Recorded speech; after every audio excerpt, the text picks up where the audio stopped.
Oui, quelques commentaires et demandes de précision sur ce rapport. Bien sûr, il faut créer les conditions pour l'augmentation effective de la part modale vélo. Et oui, cette volonté d'augmentation doit concerner tous les territoires, la Tout à fait. métropole comme Vito, comme Auxonne, comme Comme Beaune, Châtillon-sur-Seine, comme comme Dijon. Beaune, comme partout. On est d'accord. Oui, et le vélo retrouve un intérêt populaire, quel que soit l'âge, la situation sociale et l'endroit où l'on habite, on vient de le dire. D'ailleurs, le rapport fournit beaucoup de données qui vont en ce sens. Pour autant, la présentation des aménagements nous semble rester cloisonnée au vélotourisme au lieu de les envisager comme répondant non seulement aux besoins du cyclotourisme, qui se développe considérablement, mais aussi aux besoins des déplacements du quotidien. Et on ne va pas opposer les deux, bien évidemment, ils sont très complémentaires. Les déplacements du quotidien, c'est évidemment travail, rendez-vous, courses, cueillette des enfants, là où ils se trouvent.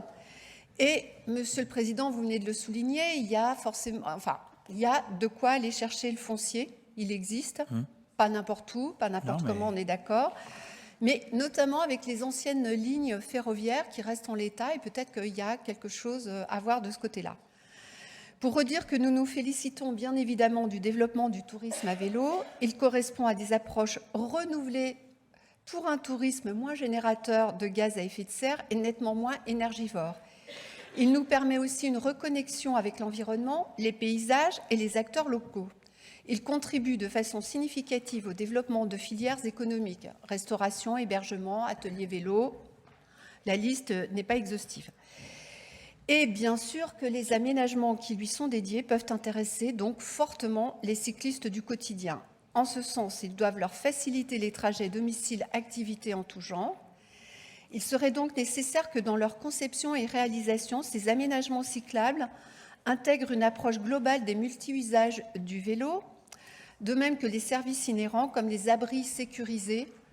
J'insiste parce qu'effectivement, la limitation d'usage du vélo, c'est le vol. Oui. Et notamment avec les super vélos assistance électrique qui représentent quand même un coût non négligeable. Bref, un système vélo performant auquel la délibération de la session du mois de juin sur le schéma départemental des mobilités 12-2023-2032 faisait référence. Donc on s'appuie aussi dessus pour ce que vous nous avez présenté, Monsieur Poulot. Mais justement, dans ce rapport que vous nous avez présenté, on n'a que les autorisations de crédit de paiement jusqu'en 2028. Et pour 2023, il ne nous dit pas sur quels projets sont fléchées les sommes inscrites. Donc on reste un petit peu sur notre faim, mais on ne doute pas de...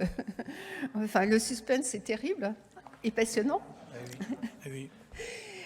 Pour redire aussi que sur la poursuite du soutien à l'achat de VAE, je réitère mes propositions, à savoir un bilan qui prend en compte la saisonnalité des demandes. Je pense que ça nous donnerait des indicateurs aussi pour affiner les démarches.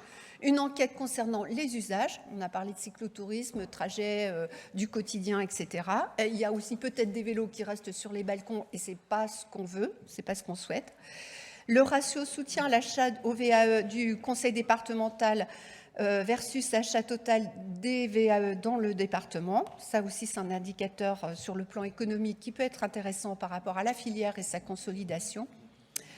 Et tout cela dans la perspective d'affiner les besoins pour faciliter l'usage du vélo à assistance électrique ou classique, d'une part, et d'engager sa généralisation le plus possible. Et tout cela est à mettre en regard des investissements engagés par la collectivité pour les aménagements de voiries au service du développement de l'usage du vélo. Pour conclure, donc, dans le rapport sur le schéma cyclable étudié en juin, il était mentionné que la participation des habitants de notre département est de 3 € par an pour la politique vélo, une participation qui était d'ailleurs comparée aux données produites par l'ADEME et la FCC, la Fédération française du cyclotourisme.